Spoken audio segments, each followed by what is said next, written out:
Se o seu Ford Ka 1.0 12 válvulas 3 cilindros aqueceu e depois o motor começou a fazer barulho, então esse vídeo é pra você. Eita, mano.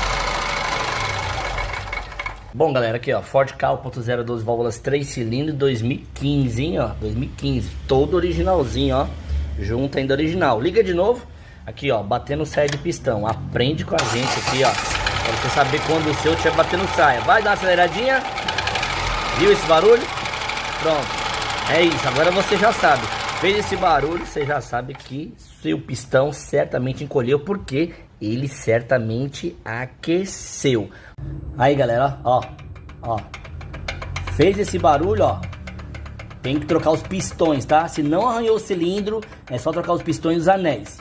Ó, se fosse este, ó, passaria de boa. O terceiro não vou nem medir, tá? Tá ok também. Então já sabe, aqueceu, tá batendo saia, é só trocar os pistões, anéis e tá